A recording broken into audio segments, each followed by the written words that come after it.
go! Ladies and gentlemen, welcome to my absolute final Club World Cup predictions. I made an early video as soon as the groups were released, but it's fair to say a lot has changed since then. For those of you that don't know, this is a brand new concept FIFA have created for club football. Just copy and pasting the original World Cup format that we saw in 2022. And the winner will receive a lot of money. So I see a lot of people saying that European teams won't necessarily give it their all, but they definitely will with that prize pool. And for the other teams across the globe, winning against these European clubs would mean everything for them. And it's their huge chance to show the world what they're made of. What are your predictions though? As always, let me know your thoughts in the comments below. Don't forget to leave an early like, subscribe if you're new, and let's get into it. Starting off with Group A. This is by far the hardest group to call in my opinion. One where I would not be surprised whatsoever if my order is completely flopped around by the time this group stage ends. Now, Porto on paper seem like the favorites to do it, but they're not necessarily the most convincing side right now. Heavy losses in recent times to some of their rival clubs. They were third in the Liga Portugal, but by quite a margin to first and second. And also, when many expected them to fly high in the Europa League,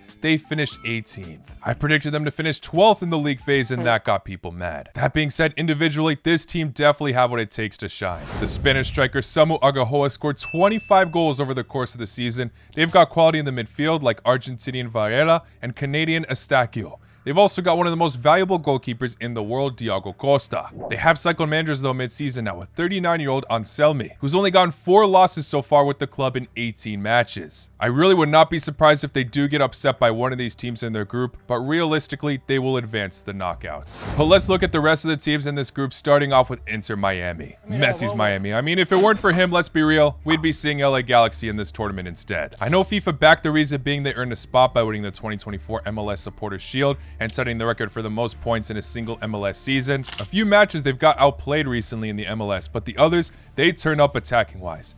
In the whole month of May, every match they did not lose, they scored more than 3 goals. And that's of course thanks to the GOAT himself partnering up with his ex-Barcelona teammate Luis Suarez. With Busquets and Alaba in the equation as well, Mascherano as their manager, they could be a dangerous team. My only huge issue for them is their defense. I mean, Jordi Alba has an unknown injury return date, and if they are leaking loads of goals from time to time against the other MLS teams, it will not be a good look at a global tournament like this. It is a doable group, but that being said, the other quote-unquote underdogs should not be underestimated. Inter Miami play the opening match against Egyptian side Al Ahly, who are actually one of the most decorated football clubs in the entire world. Their supremacy overtakes Africa for sure, and they have a lot of underrated ballers. As Shore is probably one of Egypt's most underrated players in the midfield. He's the club's top goal scorer right now this season. Their Slovenian youngster Gradishar as well up top, along with Palestinian baller Wessam Abu Ali, who's doing quite well with the national team right now. But let's not forget their captain Mohamed El Shanawi, goalkeeper for the Egyptian national team as well. I would not be surprised if he picks up some man-of-the-match performances. Maybe even heavily frustrating Inter Miami in their opening match. Now, Al Ahly's fans, from what I've seen online, are another level, so that could have given them such an advantage. But with this tournament being played in the USA, I don't know how great of an atmosphere we'll actually see from them. And unfortunately, that goes the same for many other clubs in this video. But now we move on to the Brazilian side Palmeiras,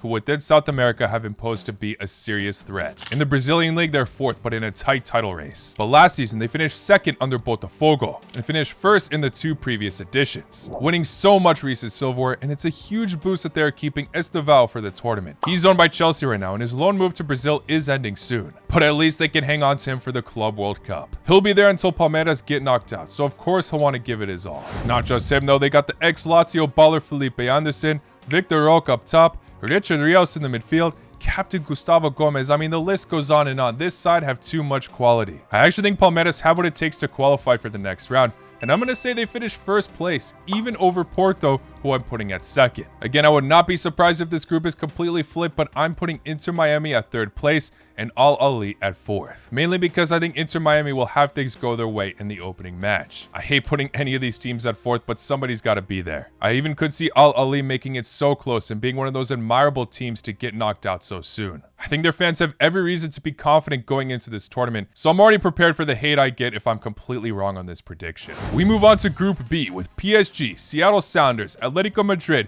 and Botafogo. Let's get straight into the 4th place pick. The Seattle Sounders are probably cooked. To me, they could have not gotten a tougher group. Coming up against the Champions League winners who set the record of the most one-sided final in history, I don't think Stefan Frei is looking forward to that fixture. Also, Atletico Madrid, who are still rolling with Diego Simeone, and Botafogo, like I mentioned, won the last league title in Brazil. If either of the quote-unquote underdogs make it out of this group, it's Botafogo, not Seattle. They're one of the most historic clubs in MLS history, but their CONCACAF Champions League title back in 2022 is not enough for them to be backed here. Fourth in the MLS Western Conference at the time of this recording as well. Not terrible, but certainly not good enough to be in this group. Their striker Jordan Morris suffered a crucial injury and might just return before the tournament, but even if he does, it would be a miracle if he scored against either of the two best goalkeepers in the tournament. But who knows, Ryan Kent might. Okay, I'm done roasting Seattle. I don't think that pick is entirely controversial, and I would love to be proven wrong here. Since we just went over my last place prediction, I think it's fair to go over first place as well. I'm picking PSG. The way this side transformed and built momentum over the 2024-25 season is nothing short but admirable. Last time I filmed my Club World Cup predictions, they were not in the best shape in the Champions League, even just losing to Atletico, who they're meeting again, so I was a bit doubtful for them going forward. But they magically flipped a switch when they were 2-0 down against Manchester City in the Champions League, completing an incredible comeback. It all turned around from there.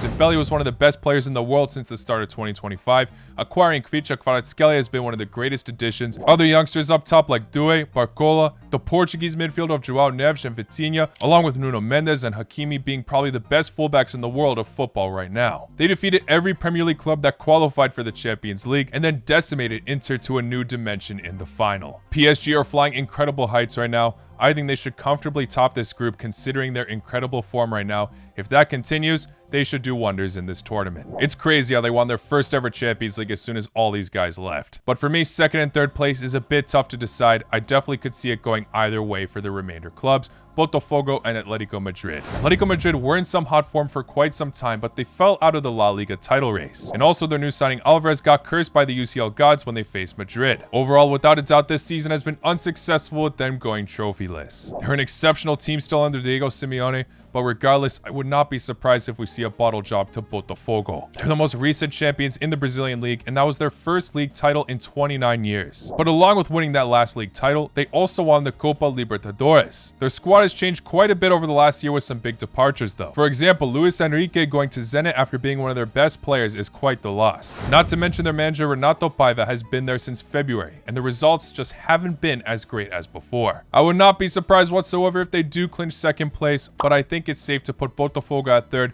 Atletico Madrid will clinch the second place spot. Group C now with Bayern Munich, Boca Juniors, Auckland City FC, and Benfica. For me, this group is a 3-team race for top 2. I think Auckland City will easily finish 4th. This club, to be fair, did finish 3rd in the previous Club World Cup editions, which were obviously not the same format back in 2014. They could be an incredible underdog and I'm rooting for them, but the other clubs in their group have a lot more quality and legacy. It's a really tough group and I see them finishing 4th unless one of these 3 clubs has an absolute howler. They have the smallest combined market value amongst their players in the squad by a lot. Only about 5 million, while Ulsan, the second worst, has triple the amount as them. To give them credit though, they are an extremely decorated club. Over 40 trophies, but with all due respect, the competition in the OFC is not as difficult. For example, in the OFC Champions League, they've won the last 13 out of 22 titles, and since Australia left the OFC, they've won the last 12 out of 17. Kings of Oceania, but it will be hard for them to be kings of the world. In other Club World Cup appearances they've had, they've only registered 3 wins since 2006. As for the other clubs, Bayern are without a doubt many's favorites to top it. They won the Bundesliga, allowing Harry Kane to win his first ever trophy,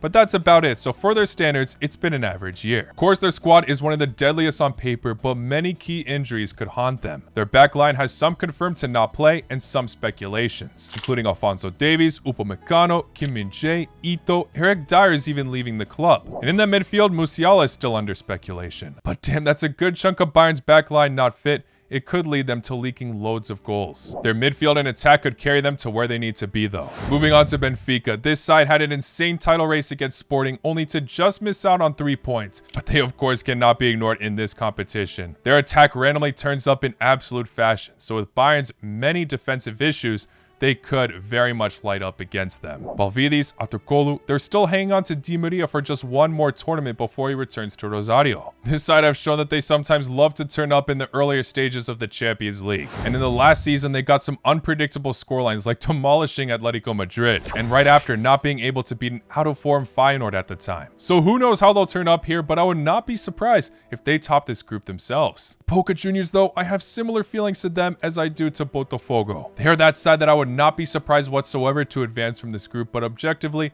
they're not the favorites to do it. Cavani is a legendary player, but the truth is he's not getting the same numbers as he did in his prime. They still can rely on another Uruguayan striker though, Merentiel, who's been a decent super sub along with Milton Jimenez. Cavani's not the only older player on this team though. There's Rojo, who's already 35, Herrera, and Luis Advincula. Crazy how some of those names used to play for United. The legendary experience with some upcoming ballers blended in can definitely surprise at this tournament. And they're doing alright right now, definitely in the title race for that regular season, and their last title won was in 2022. But I still see them finishing third, with top two going to the European clubs. Anyway, I still will go for a slight shock if you even want to call it one. I see Benfica for some reason tearing it up in the group stage, but maybe not making it much further than that.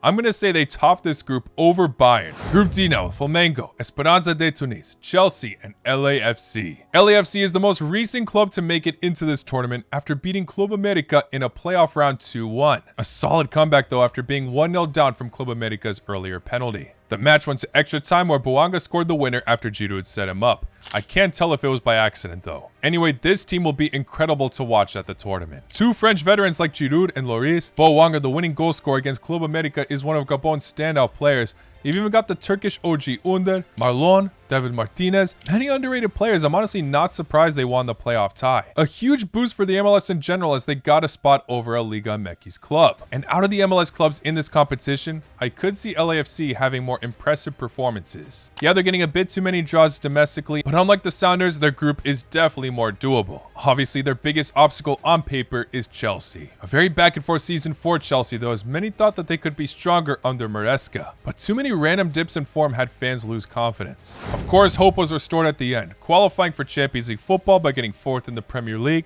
and winning the Conference League final against Real Betis 4-1. Cole Palmer randomly disappeared that second half of the season, but he came back when it mattered, getting 2 assists against an informed Spanish club. Reece James, hopefully he stays fit as he's proved his importance in that final as well. Them securing Liam Delap obviously increases their depth up top. Enzo and Caicedo will probably be the heartbeat in this club. Yeah, sorry guys, no upset for me. I think Chelsea are the favorites to top this group, but the rest is definitely up for debate. Flamengo could definitely put off a good fight against the Blues. And honestly, the Brazilian clubs in this tournament, I feel like outside of Europe have the best chance to excel out of any of the other regions. Flamengo are probably one of the most informed teams in the continent right now, as although it's extremely tight, they are in fact leading the title race. They've also got the most dominant goal difference out of any of the clubs in the league. Top goal scorer and assister for the club is the Uruguayan attacking mid Arrascaeta. With 13 so far to his name this season, Pedro of course has been doing alright for himself. Their captain Gerson I think has really improved his form over the years. Too many players you can't overlook here, some veterans like Alexandro, to even the underrated Ecuadorian gem Gonzalo Plata, and another Uruguayan De La Cruz. Unfortunately, those last two do have unknown injury return dates. And of course, their manager, the ex-Chelsea player as well, Felipe Luis. What a story he's already telling in his managerial career. Just a proper quality side that I would not be surprised to see upset Chelsea, but I do think they'll finish second at the end. And yeah, sorry LAFC, I think they can put off a fight, but I think in this tournament, Brazilian football will really be shown how beautiful it truly is, and they will finish third place. I think they'll fall short to Flamengo, and Esperanza de Tunis, who I didn't even touch on yet, is finishing 4th. Some standouts from there as well, like their top goal scorer Jan Sase from Brazil, and are of course the champions of Tunisia heading into the tournament. But yeah, I think they're one of those teams that many are underestimating in this competition, including me. But let's see what happens. Group B now, we have Inter, River Plate, Aurora Red Diamonds, and Monterrey. Very underrated group in my opinion. Inter just made it to a Champions League final, but in all honesty, they couldn't have ended their season in more heartbreak. Like I said, losing that final 5-0, the most one-sided final in Champions League history, along with missing out on the Serie A title to Napoli. They just gifted PSG and Manchester City their first Champions League titles, but they're giving to the rich, so you cannot even call them Robin Hood. Anyway, too many question marks at Inter right now, as Inzaghi has left the club to join another club at this tournament, Al Hilal. That's a huge blow for Inter, as despite those falls at the end of the season, he was utilizing a lot of their players to perfection. Of course, there's some high-class profile players in this squad, but when you're utilizing Mkhitaryan, Acerbi, etc. to their full potential, you know you've got your tactics right. And Inzaghi was a unique manager, providing a unique identity for the club. 3 in the back formation, which did wonders for quite some time. How are they going to cope with a whole new setup? And of course, a whole new manager. who at the time of this recording looks to be Chivu. So Inter are the biggest mystery team going into this tournament, and it's very probable that they could have a slow start even in this group stage. Regardless, they have the quality backing them. I mean, Bastoni for me is easily one of the best defenders, even if he didn't perform to perfection in the UCL final. DiMarco as well. It sucks that most people remember that final match instead of the rest of the season. Barella and Hakan, the engines and key piece in the midfield. And of course, the attack with Lautaro Martinez and Thuram being an incredible duo.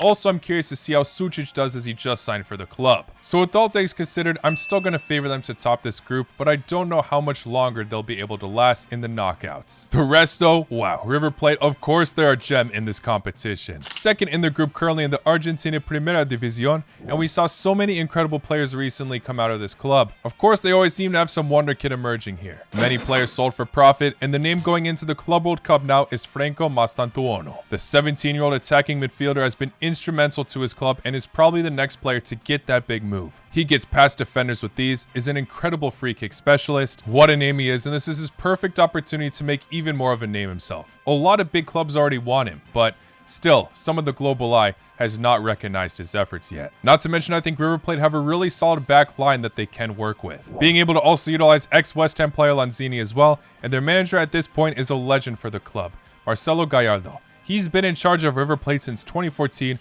just took a quick break to Al Ittihad to secure the bag, but has now returned to his beloved club. Obviously, this is one of the most historical clubs in Argentina, and depending on how they do in this group stage, I wouldn't be surprised if they have some kind of deep run in the knockouts as well. That's assuming they make it out of the group though, as we obviously cannot rule out the other teams, Monterrey or Urawa Red Diamonds. Monterrey will have the legend Sergio Ramos in the back line, ex-Sevilla star Lucas Ocampos on the wing, ex-Betis star Canales, Jesus Corona who saw his heights at Porto. These names alone definitely could be enough to sneak through to second place in this group. They've fallen a bit in form this season, but are still a solid competitor. If any Mexican club is going to have a good shout in this tournament for me, it's these guys. And for Urawa Red Diamonds, they won the AFC Champions League back in 2022 to get them to be in this tournament, but since then have fallen quite a bit. 13th place last season in the J1 League, have improved a bit since, but still not convincing enough. They can be fueled in this tournament, but I don't see it, unfortunately. 4th place for me. But 2nd and 3rd, I think is very tough to call. I know most people are going to back River Plate, and I would love to be the one to say Monterrey could do it instead. But I got to be honest in my predictions, of course.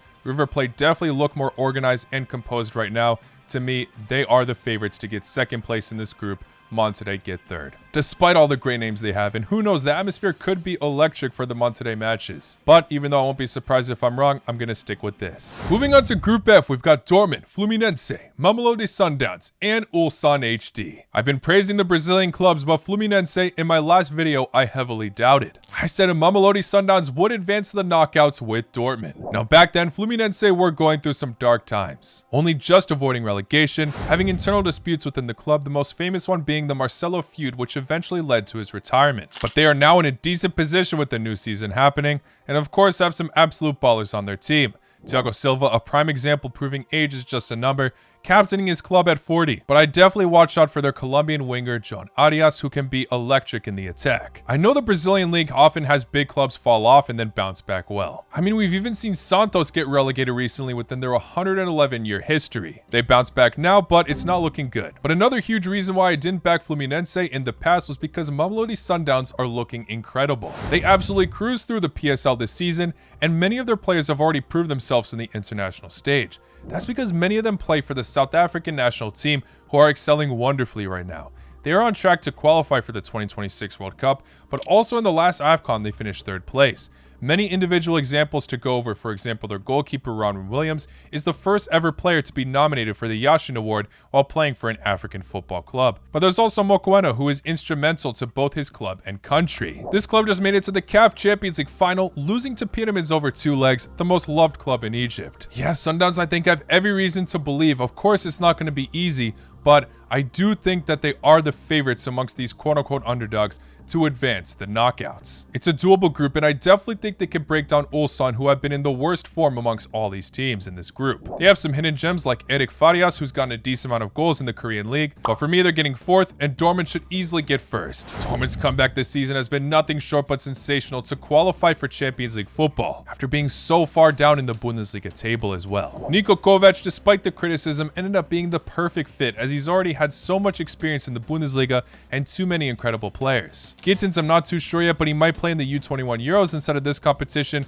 but they've still got Girassi, the joint top goal scorer of the Champions League this season. The one unfortunate thing is Schlotterbeck is out injured for this tournament, but still the unit and spirit Dortmund brings makes me think they should easily make it to the knockouts. For second and third, of course I'm torn, but I'm still gonna go with my initial pick with Sundowns to advance to the knockouts. South African football is growing, and I think they'll be able to show it here. I'm sorry, I know I'm repping the Fluminense kit, but I still gotta back the Mamelodi Sundowns. Group G now with Al Ain, Juventus, Manchester City, and Wydad Casablanca. This one, there are definitely clear favorites, and I cannot see many upsets. Al Ain and Wydad Casablanca, if they pull through, would be a miracle. And if Wydad Casablanca had some type of home field advantage, maybe I'd back them a bit more. Their fans are genuinely unreal from what I've seen online.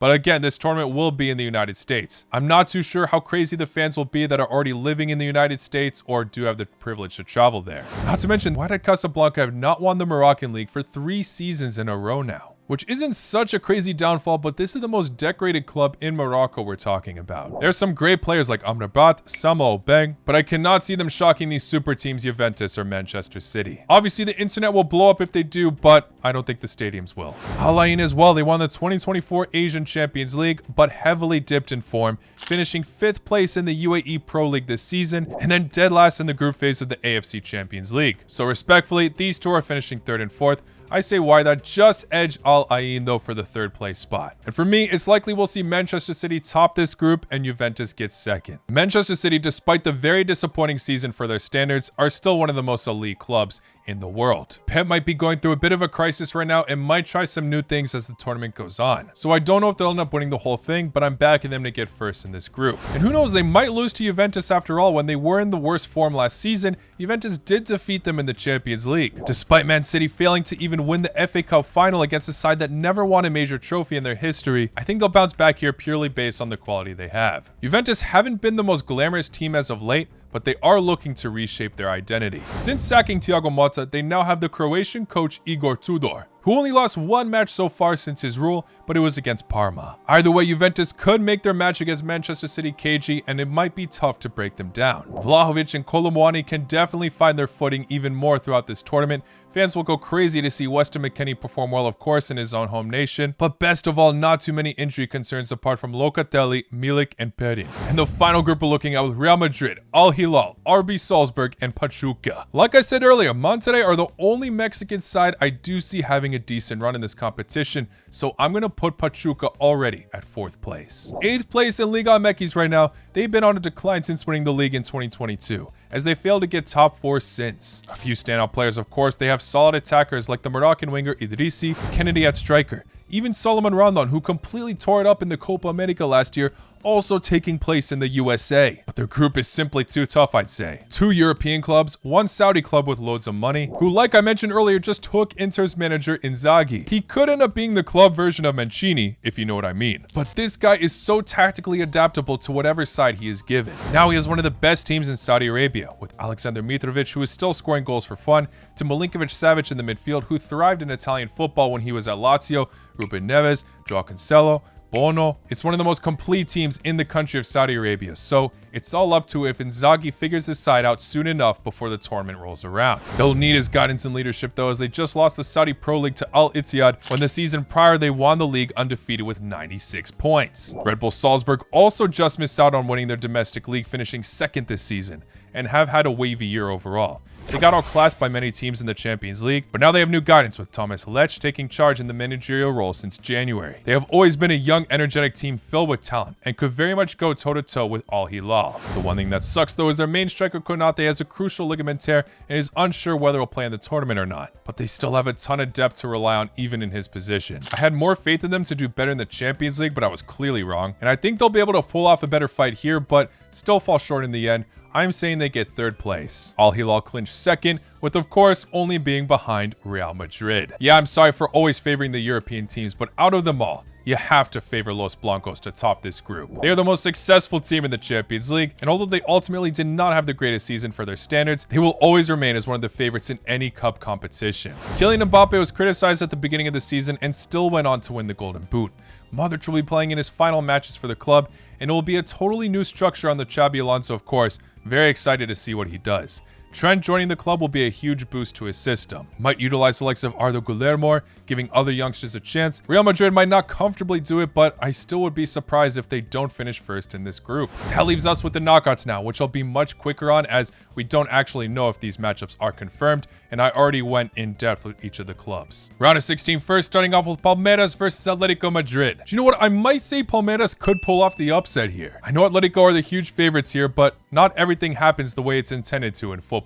Benfica versus Flamengo. If Flamengo advance here, we'll see two Brazilian clubs take on one another in the quarterfinals. Genuinely possible. I would not be surprised if Benfica loses after topping their group. You know what? I'll go for a full Brazilian quarterfinal. Flamengo advance. Inter versus Mamelodi Sundowns. At this point, I think the South African dream is over. Inter advance to the quarters. Manchester City versus Al Hilal though. Wow. I think the gaps within Al Hilal will be exposed here though. Manchester City advance to the quarters. PSG versus Porto. I am not predicting PSG to be knocked out so soon like I did in the last video. They're defeating Porto easily, I think, at their current state. Chelsea versus Bayern. This one is definitely the most 50-50 of them. I would say Bayern are the favorites, but their defensive issues make me a bit worried for them. And of course, this one's a UCL classic. Respect to Chelsea, but I think Harry Kane can be the difference in this one. Bayern advance to the quarterfinals. Dortmund versus River Plate. Oh, of course a favorite, but like I said, I would not be surprised if River Plate have a decent run themselves. Their different style of football could definitely throw off Dortmund, but I'm still gonna back the yellow wall here. Real Madrid versus Juventus though. Good luck to Juventus. Looking at this, it should give them more motivation to try to top Manchester City in their group, as I do think Real Madrid would win a fixture like this. Circling back to that Brazilian quarterfinal, Palmeiras versus Flamengo. They played each other recently and Flamengo got a 2-0 away victory. What a run this would be, whoever wins this one, but I'm going to say Palmeiras have what it takes to do it. Inter versus Manchester City. I do think Inter undergoing a new manager.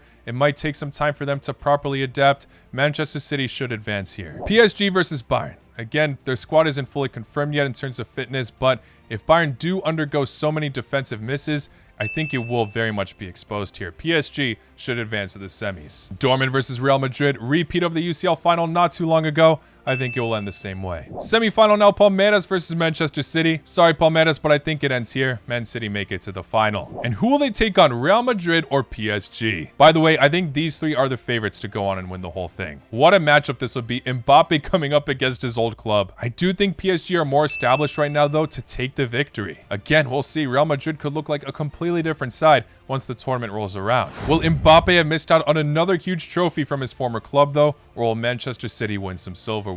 PSG, based on how they're playing right now, though, should be the ones to lift the first ever expanded version of this Club World Cup. They are my pick. A huge contrast to what I said in the last video, but they're playing like one of the best teams in the world. And their form should continue here in the USA. What are your thoughts, though? As always, you gotta let me know what I got wrong in the comments below. Give me your group's final winner and maybe even your underdog of the tournament. Thank you all for making it to the end. I will see you all very, very soon. Take care. Boa noite.